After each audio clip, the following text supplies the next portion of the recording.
Hello and welcome to this training on emotionally based school avoidance. I'm Linda Brindle. I'm a senior psychotherapist in the Psychology in Schools team who have put together this training which I'm going to be presenting today. I want to give particular thanks to the West Sussex Education Services who have produced some great resources in this area, and I've drawn on these for a few of my slides today. The training objectives for this are to increase your understanding of the factors that lead to this type of school avoidance and what keeps it going, have awareness of effective approaches to work with it, how to break unhelpful cycles of behaviour, learn how to teach students simple coping strategies that can support their return to school, and also consider ideas for strengthening pupil resilience. So what is emotionally based school avoidance? Well, what it isn't is just students who are absent from school just because they don't want to be there. The top box says it's for students who have severe difficulty in attending school due to emotional factors, sort of what it says on the tin. So the group that we're talking about today are those who have prolonged absences due to specific emotional distress that they're experiencing around attending school, which may be for a variety of reasons. The term school refusal is often used, but sometimes this can be deemed to be unhelpful as it can seem to locate the problem with the pupil and implies that the pupil has full control over their attendance, whereas in fact we know that when we are highly emotionally distressed and overwhelmed, it's very natural for us to prioritise those feelings over feelings of what we should or ought to do in that moment. So I've included a nice description of EBSA, which I feel really helpfully expresses what it really is. It says it occurs when stress exceeds support, when risks are greater than resilience, and when pull factors that promote school non-attendance overcome the push factors that encourage attendance. And during this training session, we'll be considering both the pull and push factors and how we can promote stronger push factors to help students return to school. Let's just look at this picture for a minute. Assume that the student is reluctant to go back to school. Notice what your automatic thoughts are as to why this might be the case. You may want to jot them down.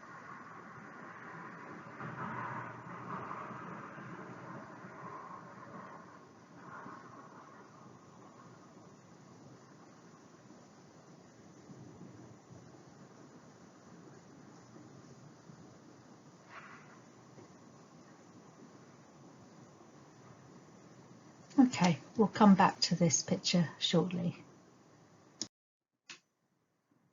So what causes emotion-based school avoidance? Many factors, of course. Given the current context of the COVID-19 pandemic and the continued effects of the experience of lockdown and social distancing that we're having to negotiate, it's not surprising that some young people will be apprehensive about returning to school, and particularly those who were feeling school attendance was hard pre-pandemic anyway. Health Watch Suffolk did a survey with young people and identified that most young people actually aren't worried so much about catching COVID themselves, but they're worried about someone they know becoming ill. And it's therefore not surprising that some young people may feel worried about returning to a busy school environment, particularly when routines and timetables have changed. Other things that the survey identified was that young people worried about returning to school in thinking about not keeping up with schoolwork, exam pressures, and also friendship issues. But there's also many factors that were identified pre-COVID which sort of fit into school, family and pupil factors. School factors may be around sort of social pressures, around relationship issues, bullying or social anxiety, but also can link to the academic issues of struggling with a particular subject or teacher, or around exam pressure. Family factors, again, could be a whole range of things, but non-attendance may be due to, for example, separation anxiety, something that we may see a rise of after this time where people haven't been in school, or certainly not in school regularly. So home is felt especially safe and comfortable, and actually leaving home is felt much harder. Other reasons may be changes in the family situation, losses, or physical mental health. And lastly, pupil factors. If pupils are feeling anxious and low, perhaps because they feel unconfident in themselves, that they're sort of low self-confidence, fears of failure, perhaps specific learning needs, or past experiences of trauma, can all impact to how the individual can cope with their own emotions, and when school can feel a tremendously difficult environment for them to move into. Interestingly, prevalence rates for school non-attendance due to emotional-based difficulties don't link in with gender or socioeconomic divide. That it spans all of those, and prevalence has tended to be about 1 to 2% of the school population, but a little bit higher if you're just looking at secondary schools only. And I guess we're yet to see the impact on returning to school after the pandemic, what impact that has on attendance levels. So back to this photo. What was your first thought when you saw this about why the pupil is reluctant? Maybe you're thinking about transition, or first day of the school year, friendship issues, having been in trouble and going for a meeting with the head. Maybe there's bullying issues that the parent is going in to discuss. Maybe there's been a row at home, or maybe they're sad, or just tired. But this is endless. Our automatic assumptions may be absolutely spot on, but I guess they may also totally miss the mark. As we know, the way in which a young person behaves doesn't necessarily tell us much about what's going on behind those behaviours. There's often factors at play we just don't know about unless we're curious and ask. It's hard to understand pupils if we don't know exactly what they're thinking and feeling. Here is the iceberg model of understanding child behaviour. It's probably an analogy a lot of you are familiar with, so I'll just briefly recap. Behaviour is like an iceberg. What you see on the surface is just the tip of the iceberg.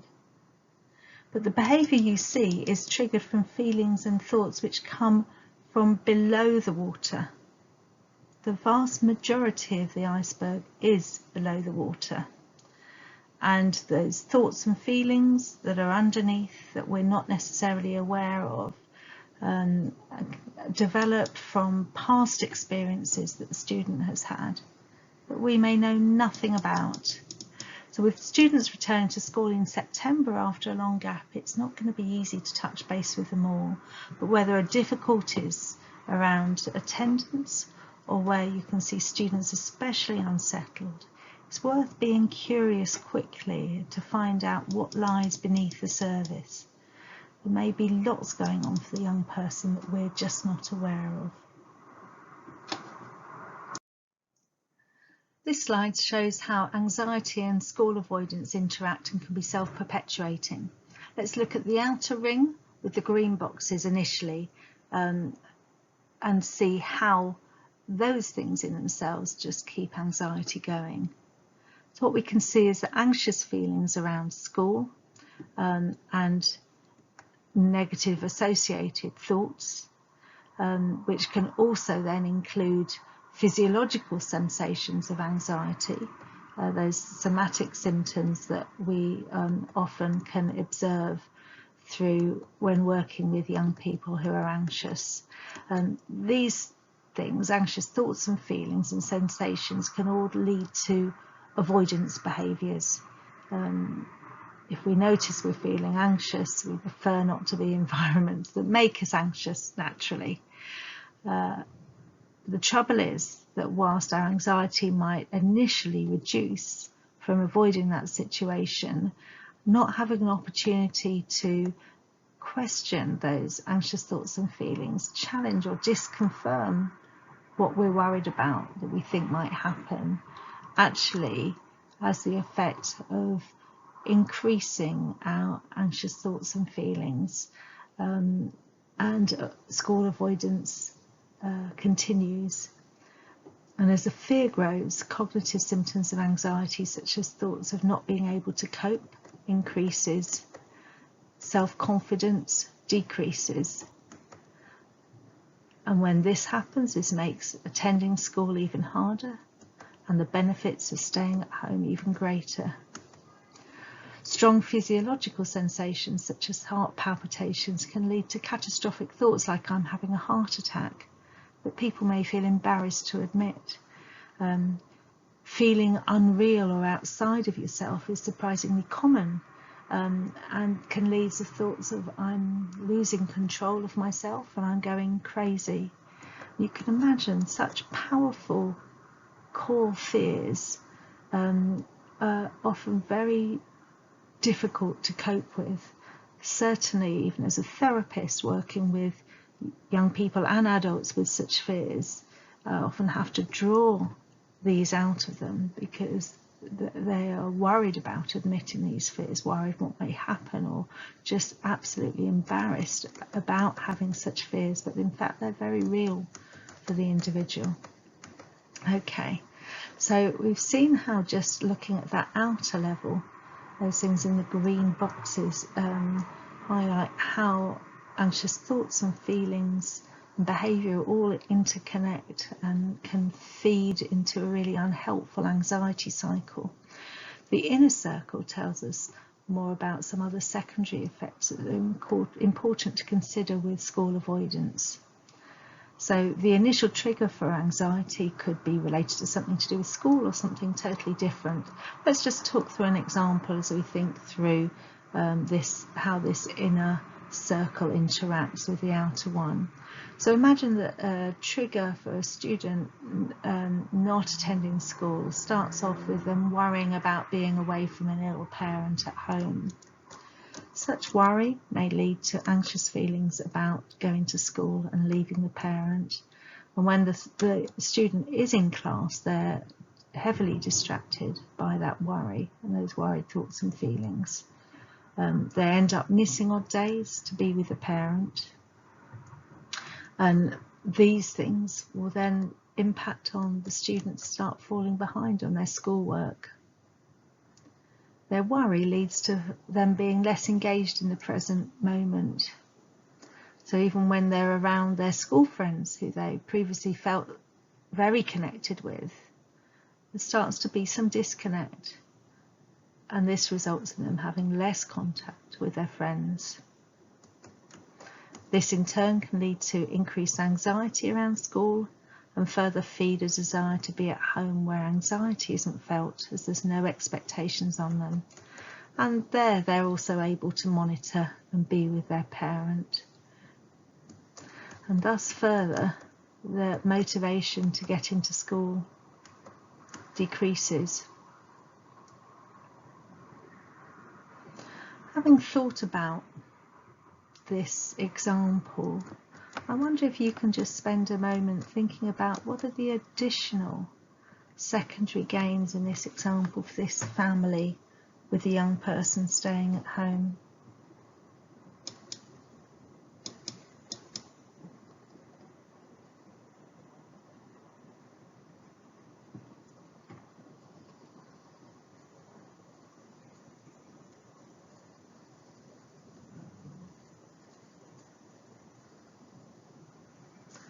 Yes, two very clear ones come to my mind.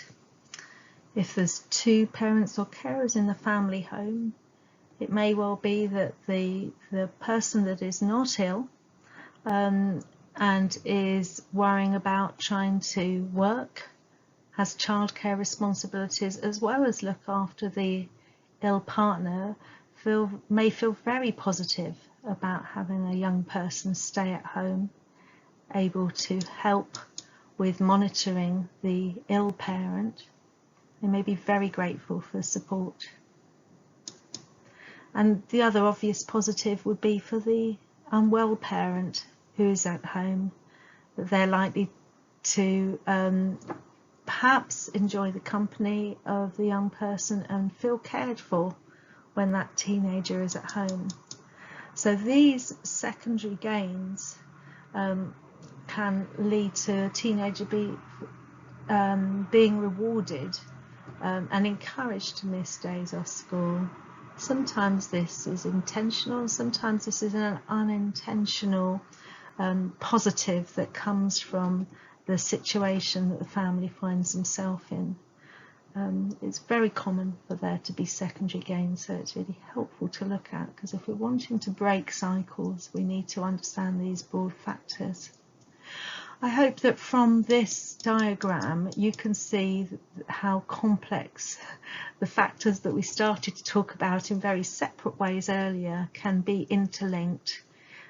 These factors can pull a pupil away from school for many different emotional reasons, and once emotionally based school avoidance is set in, it can be, needs quite a lot of thinking about in order to bring about change.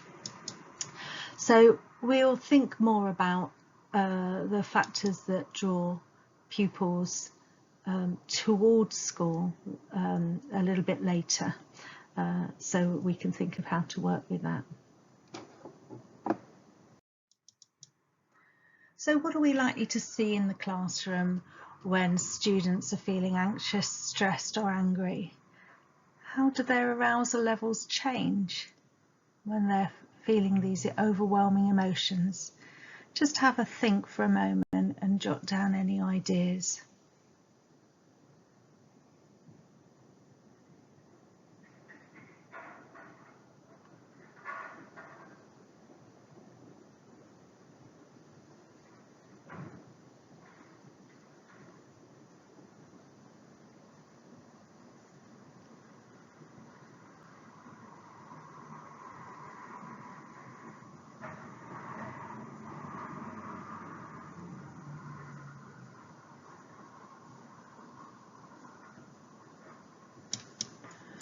We know that when some young people have overwhelming emotions, they tend to internalise them. So you'll see the students who withdraw, disengage, and perhaps they're experiencing sensations, feeling numb, like they're not really present. But you'll also see other students who may be panicking or externalising their struggle to manage overwhelming emotions in very different other ways. It's helpful to keep in mind that regardless of the way in which the arousal is overtly expressed or not, there is a cycle of arousal that happens for us all, and knowing about that can be really helpful when we're supporting those who are experiencing anxiety. This slide shows the escalation of arousal in response to anger, and this can equally be applied to anxiety. The red line shows how, following a trigger, arousal increases. This escalation continues until arousal levels reach crisis point. But after having a period of time, perhaps at that very high level, we do know that arousal always comes down. And so we can see in this slide how the red line gradually decreases, which is an indication of seeing the adrenaline and heart rate settling and the body returning back to a normal, more calm level of arousal. You'll see the blue line inversely corresponds to the red one here. So as arousal increases, access to logical, clear thinking decreases, And so when we're most anxious, our judgment, reasoning and communication skills are very poor. And this slide is up because actually understanding this pattern is really helpful for all of us. It's helpful for carers and families, staff and students. Knowing about impaired thinking at times of high arousal can help guide approaches to use when students are at different points on that curve that we can see in front of us. So, for example, if a student's feeling pressure to go into what they perceive to be a threatening situation, then setting a student up in advance with a simple starter task at the beginning of a lesson can really help reduce their anxiety, and then they will be more ready to engage in the more complex task of learning that's in front of them. So an example, that simple starter task could just be a simple colouring exercise, or perhaps it could be doing a grounding exercise, something I can talk a little bit more about later.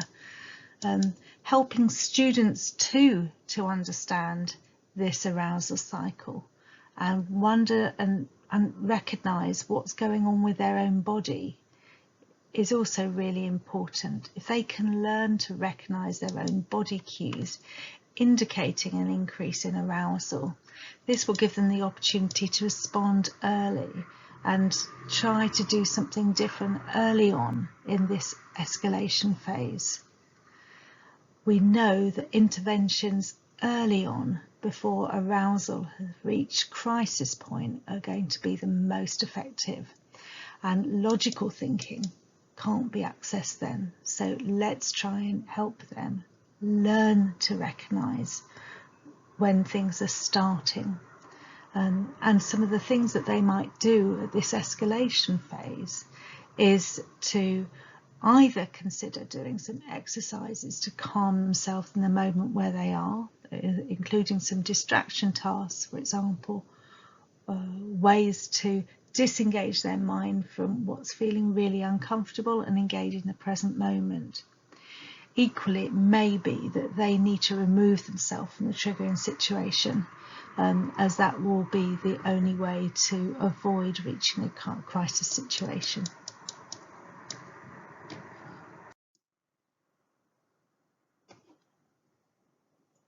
Don't forget yourself when we're talking about arousal levels. The pattern of emotional arousal happens to us all, and staff who are working with anxious young people who are avoiding school have commonly described feelings of frustration, exasperation, and feeling stuck and hopeless about things ever improving. So being aware of our own feelings and arousal levels is really important when supporting young people. It can be challenging work, and it takes time.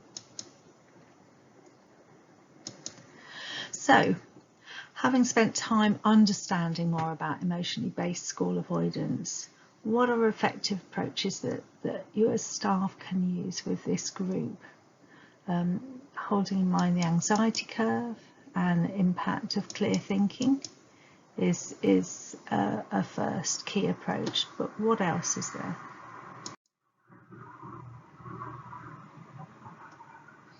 This two-handed approach was coined by Kim Goldberg, called the connect and then correct approach.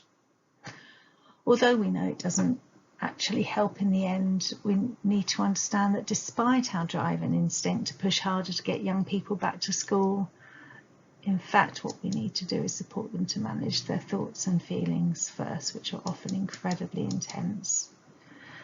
Kim Goldberg is a specialist in attachment relationships, and she recognises that without a strong enough relationship with a young person, it's very hard to address and work on difficult things with them.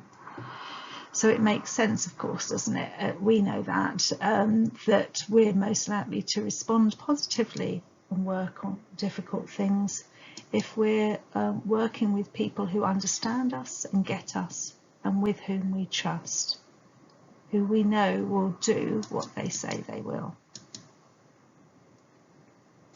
Strong anxious feelings trigger fight, flight, freeze responses, And these are really hard to tolerate as our body is on absolute major alert. So it's not surprising that the power of avoidance and that short-term relief from those feelings is so sort of all-encompassing.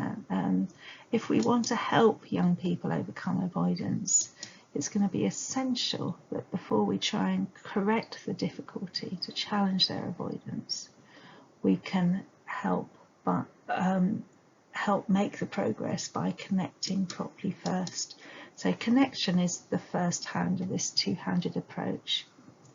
Getting alongside the young person is going to be key, and only once you've fully understood and listened to that young person and built that trust are you likely to be able to move on to that second hand of correction, challenging their avoidance.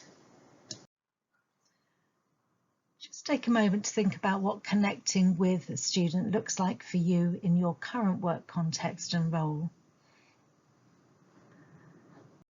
Perhaps to help with this, you might want to think about a student that you've recently worked with, or perhaps two, one who you found easier to connect with and one who you just found a little hard. Notice the things that you did to try and connect and think about if there's anything that you could do differently to improve on this.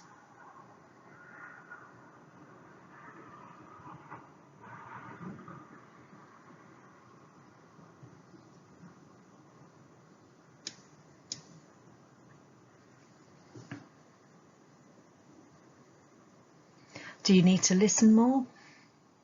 Say less? Try understanding more about what's hard before seeking solutions? Adjust expectations? Or in fact just agree to find a time where you can see students where you've got some headspace and you're not just in the middle of something and feeling totally rushed? Jot down any ideas of how you can improve your opportunities to build connection.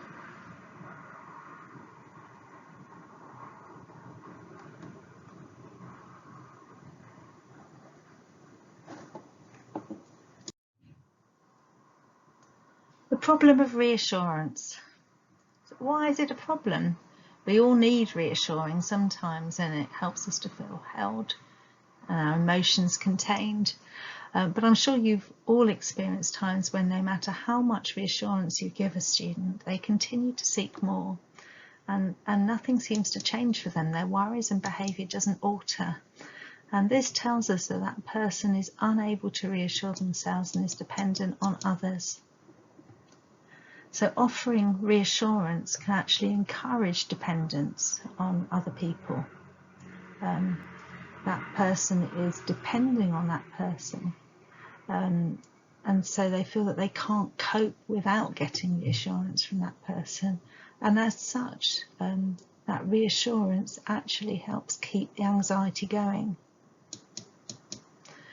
We can help students to soothe themselves, to reassure themselves. This will build confidence in themselves and their sense of being able to cope, and thus reduce anxiety.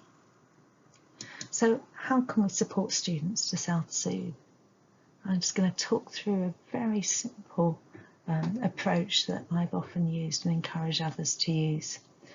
Firstly, notice the patterns you're in when a student is seeking reassurance. They may well ask you repeatedly, the same questions repeated. You may find and notice that you're saying the same thing back to them each time. That's okay. In fact, that's quite helpful in terms of this approach.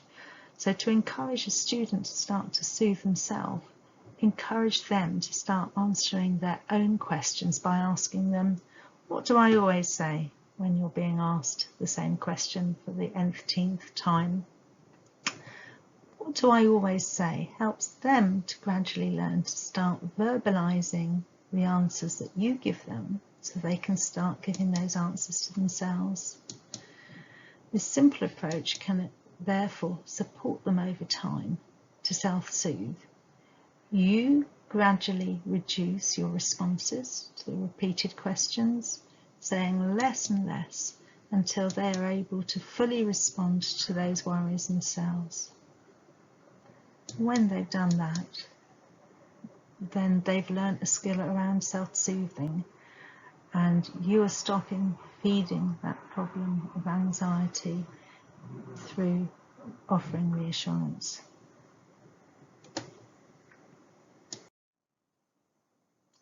If there's been a period of time off school, then you're likely to need to develop a planned approach to support the student returning.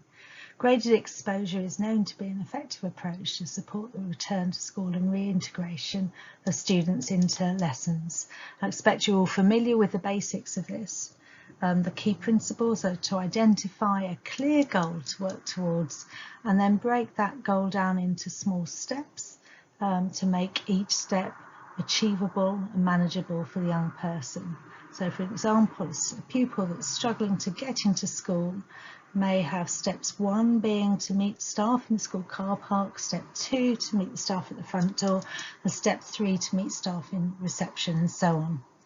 When developing the plan, you may well find that you need to break down the plan into 3 lots of separate plans in order to achieve a goal of getting the student back into class, say, and breaking them down into 3 separate plans again is to try and make that feel more achievable and possible, and you can celebrate the successes of achieving the individual plans before you get to the point of being ready to reach that final goal that you're aiming for.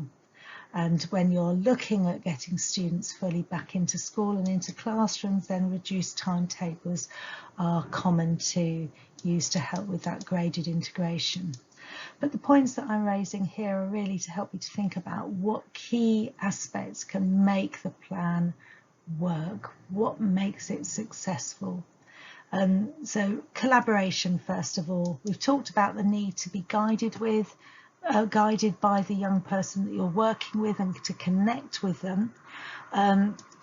We don't know what steps they'll find harder and easier, so actually getting them to be involved in making the plan, rating the level of difficulty of the steps that you're identifying together, will help you to arrange and order the plan in a way that works best for the young person. Other people it's important to collaborate with are, of course, the family, who may be having similar challenges at home and getting the young person out of home and off to school in the morning. But also to think about making sure there's collaboration with other agencies such as the Education Welfare Officer or other staff in school, so that a consistent approach is being taken by all. Secondly, be realistic. Steps need to be achievable, not too challenging. Steps always need to feel worth achieving. Remember to set up each step in the process to returning to school. Don't forget those steps that even don't involve school at all, which need to be done first, such as preparing the school bag the day before. Control. Giving control is key. Enabling the child to have a sense of control will help them to be engaged. When any of us are anxious, we can start to feel increasingly out of control, and these feelings will feed avoidance and disengagement in any plan made. So if we don't get the control level right with a student, we will struggle to succeed. Pace. Going at a student's pace is important. I've seen many plans go wrong where the pace starts appropriately, but then suddenly speeds up once the student is even just a little bit in school. And this has really can cause everything to go wrong, with a sense of trust quickly getting broken as anxiety for the student can quickly escalate. Be flexible. Having a visual plan from the start helps, and when you move on to each step, climbing up the mountain or the ladder, whichever sort of analogy you want to use, remember that you may need to review the next step, check out the level of difficulty if it's still appropriate, if an extra step needs to be added, or in fact if the young person just finds the next steps they can just do easily now, and so you skip a few. So just follow the student's lead, and you'll keep momentum and engagement. And finally, encourage. So it's always important to encourage, so try and look and be positive, look for opportunities to recognise even seemingly tiny steps of progress which may actually feel really big steps for the student. The next slide just helps us to think a little bit more about this area and the area of enabling motivation. What's in it for the student? What will motivate them to overcome their avoidance and face their fears? It's common to automatically think about extrinsic motivators such as rewards or treats. These might be important to students who may be motivated by those external rewards, or equally, students may feel motivated by intrinsic ones. So it's worth exploring with them things like, what would it feel like to overcome their fears? This may be the biggest motivator to get them to face up to things that are difficult. Or try and connect the young person with their own values. If they're somebody that sees themselves as taking on challenges or liking to be brave or a hard worker, these may be significant motivators for this young person. Very often a combination of different types of motivators can be really helpful. So you've developed the exposure plan. You've identified motivators for the young person, so can you just crack on with the plan now? I would suggest not. I think it's really important to check through the following. Firstly, remember to make sure you've addressed the issues that are causing or feeding into the school avoidance first. There's absolutely no point cracking on with a plan if there's outstanding issues which are feeding in, or which were perhaps the primary cause of the student avoiding school in the first place. So let's just think about what some of those issues may have been. Was there a question around learning needs, or has there been at school, which hasn't been followed up on? That might be something to check in with and explore further, and speak to staff to think if further work is needed to be done in that area. Are there any particular school-based contexts that are leading to avoidance? Are there bullying issues? Very often I've found that bullying issues have been identified and to some extent responded to. But if that response is not adequately addressed, a pupil is still left feeling unsafe returning to school, and thus unlikely to do so. Are there issues with a particular class or subject? Having someone sit in on those lessons and experience the classroom environment and the culture may be really helpful in getting a better understanding of what the students' difficulties might be, and in also helping to find a solution of the issue. Is there a lot of noise? Are there few visual prompts from the teacher? Are expectations realistic for the future, for the pupil?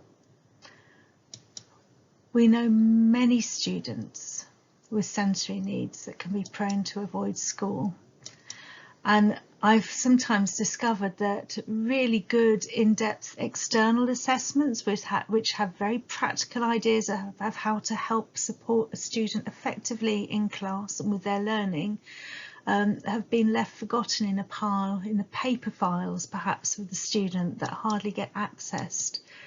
You know, when there's actually useful practical information there, it's such a shame when it's not made available easily, and sometimes these things just get forgotten about.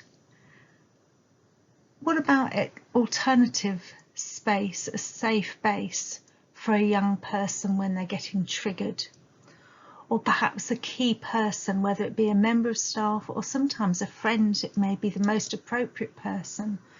So that student, when overwhelmed, can go somewhere that feels calm and where they feel settled or can settle more quickly.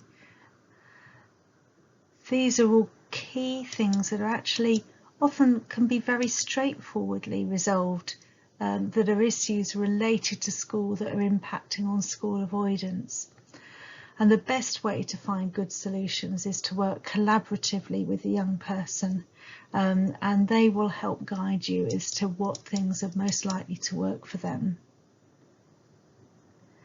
So once you've really considered all the issues around the things that are causing and feeding into the school avoidance, the other key thing that needs to be done is preparing a student to face their fears by teaching them ways to cope with their anxiety.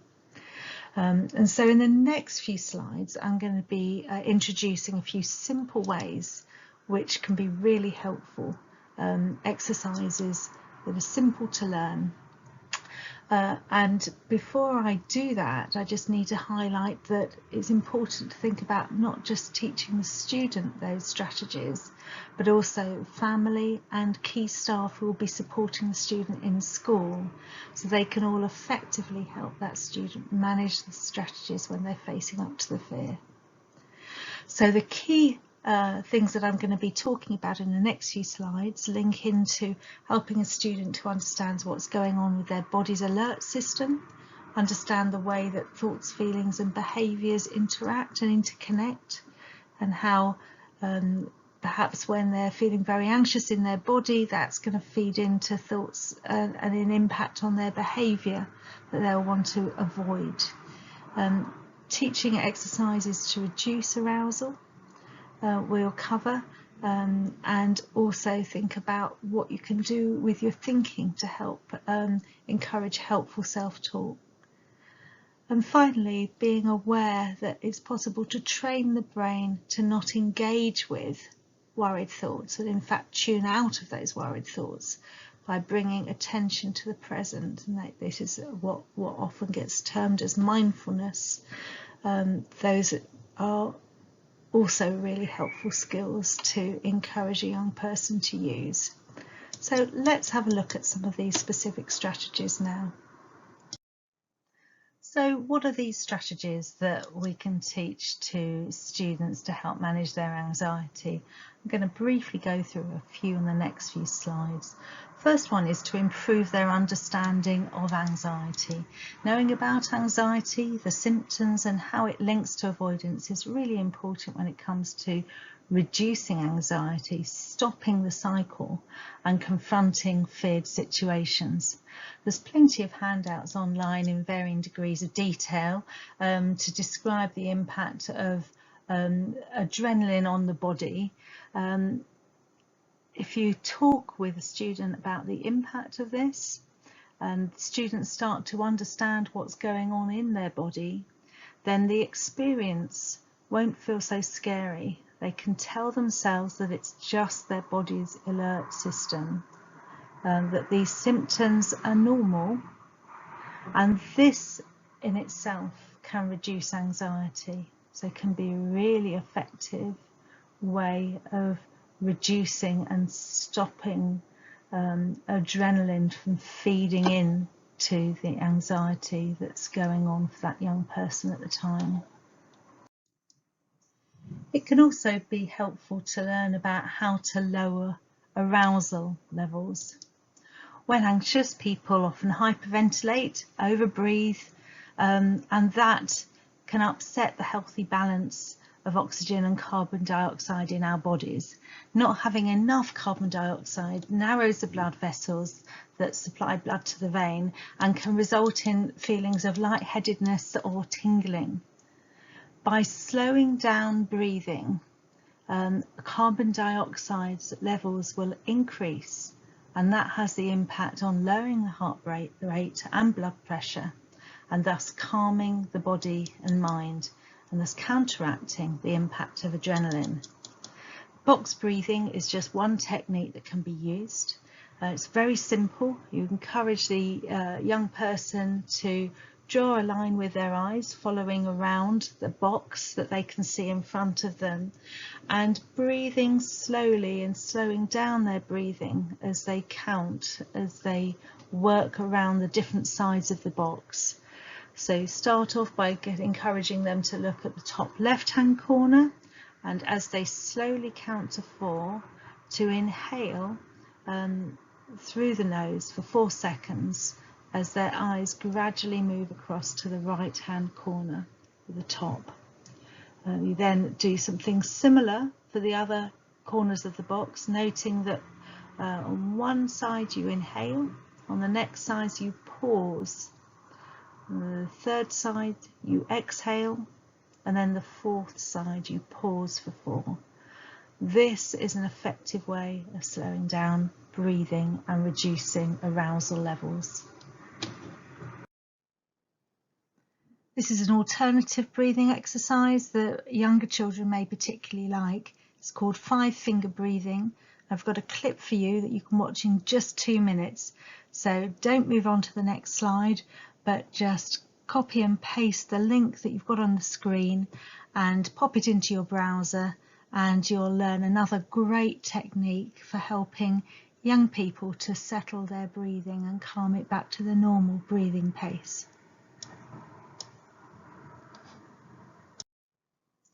Research shows that we hear and hold on to negatives much more than positives. Positive self-talk is a very helpful strategy that involves a young person saying to themselves or out loud statements that affirm their ability to cope. A young person can use their own language to come up with more personal, encouraging statements to get them through difficult situations. So get your young people thinking about ideas for their own self-statements to help combat negative thoughts and self-doubt.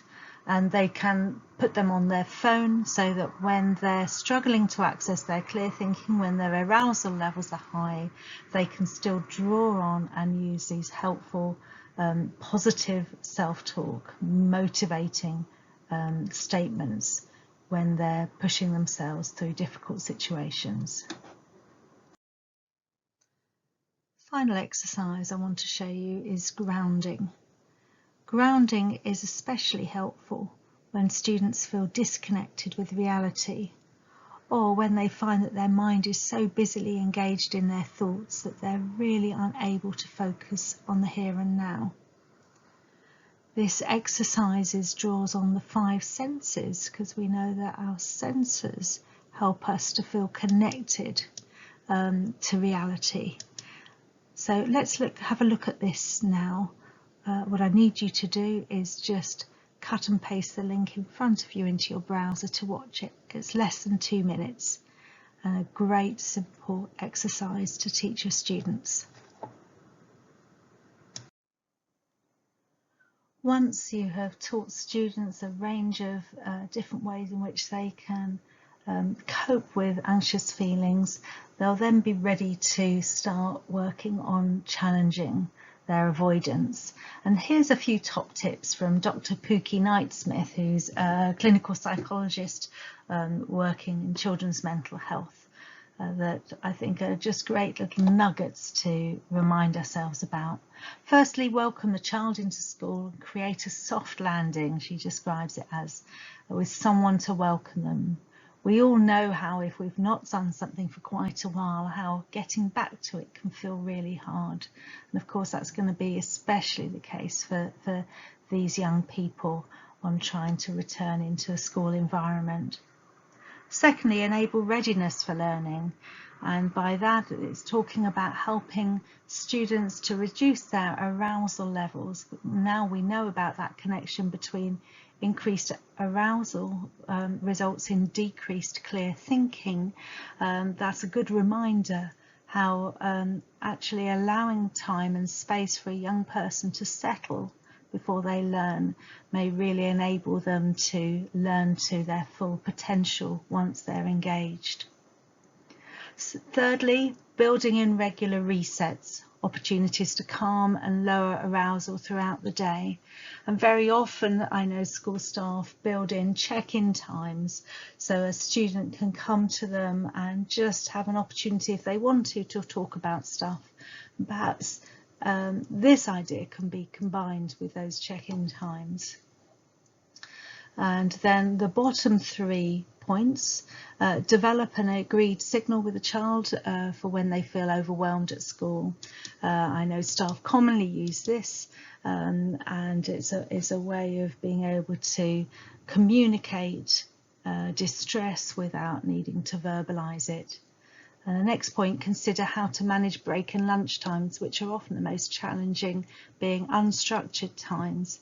And we know in those times that's often where young people also need some time out or a space to go.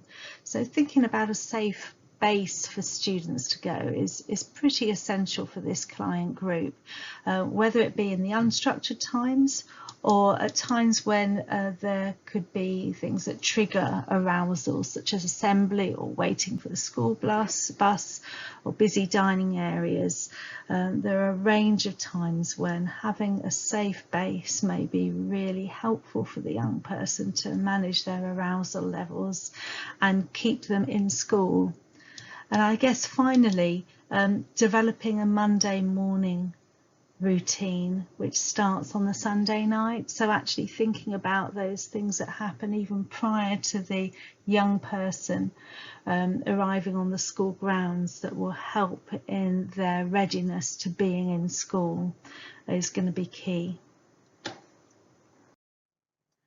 Lastly, let's just come back to the push and pull factors that we talked about earlier. We want to reduce those factors which draw students away from school, the pull factors, and increase the push factors, which push them towards attending school. So looking at this tug of war, if we can build the child side of the tug of war team so they have lots of push factors which help them to win and get back into school, outbalancing the other team and reducing the pull factors, then we should be on to a winner. So here is a reminder of some of the potential pull factors that can take pupils away from wanting to be at school. Have a glance at this chart. Most, I imagine, will look familiar to you.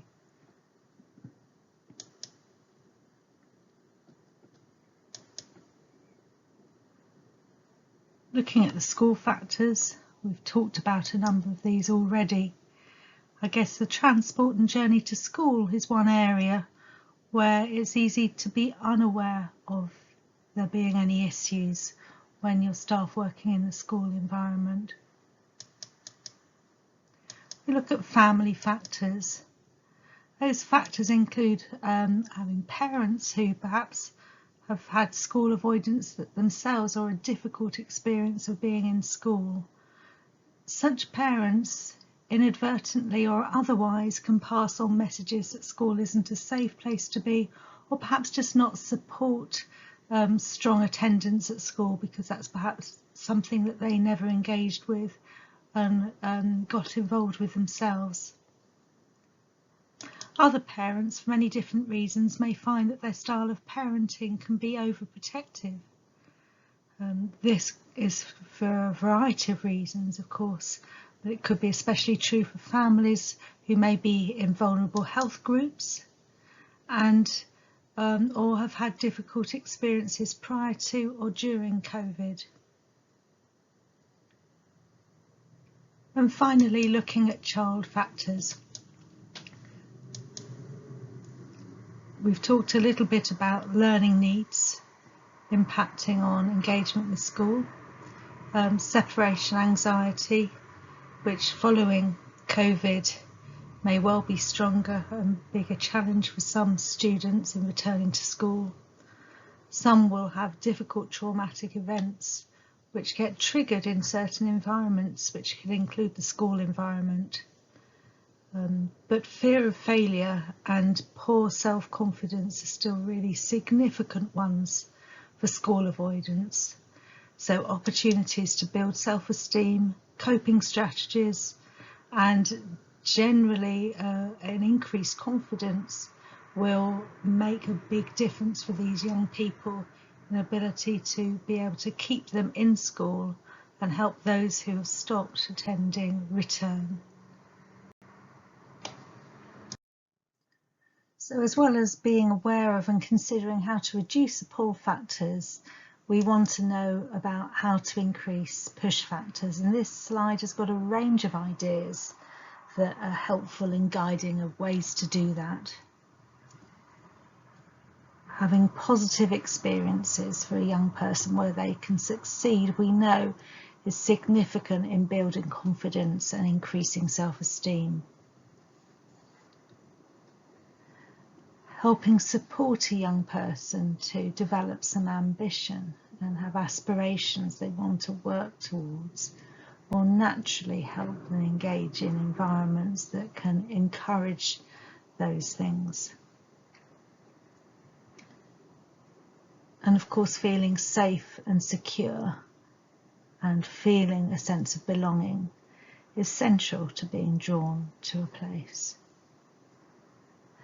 So building on young people's strengths and supporting them to find the things that they're good at, give them little responsibilities that are manageable, are things that schools can and actively are very good at doing in strengthening self-belief and reducing that big barrier to getting into school.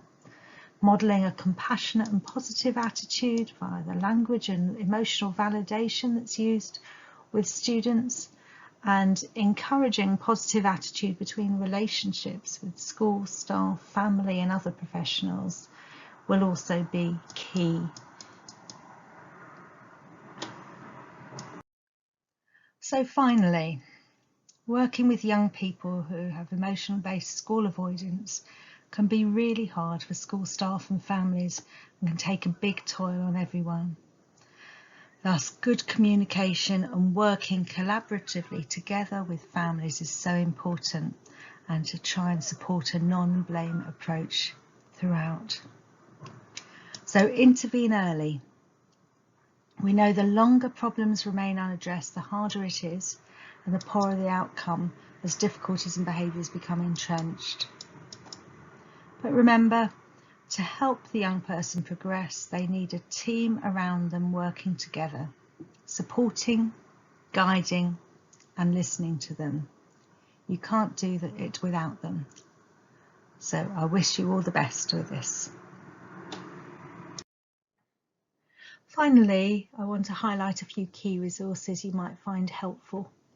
West Sussex and South West Yorkshire CAMS teams have produced some great resources specific to COVID-19 and young people, and also working particularly with emotion-based school avoidance. Lincolnshire have also provided a helpful toolkit around communicating with young people in education, and Family Action have produced a great guide to supporting emotional regulation in the classroom. So these are some key links here for you.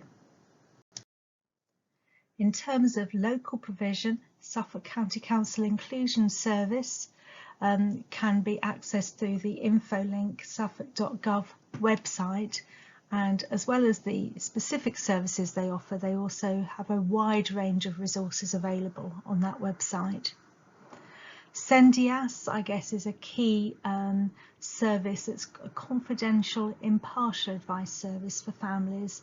So it's always helpful when families are struggling around education to signpost them to this resource. And finally, the source is Suffolk's resource website for health and well-being. So there's a lot of information and a wide breadth of information here.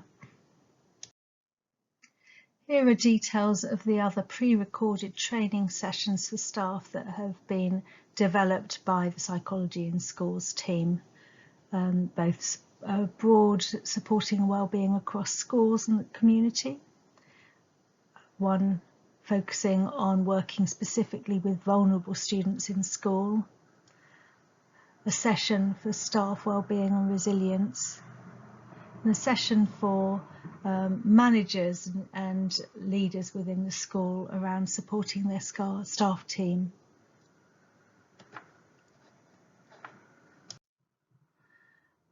There's also a two-part resource to be used in assemblies or tutor time. One helping students to settle back into school, specifically focusing on their emotional well-being, and the second one on understanding and coping with emotions, so that young people can learn some strategies to help them manage during this unusual transition time that everyone will be going through. Finally, thank you for completing this presentation. I hope you found it helpful and going away with some additional ideas you can use in your practice working with this particular group of young people. We'd really value your feedback, so I'd be grateful if you could use the link below to complete the brief SurveyMonkey survey. Thank you.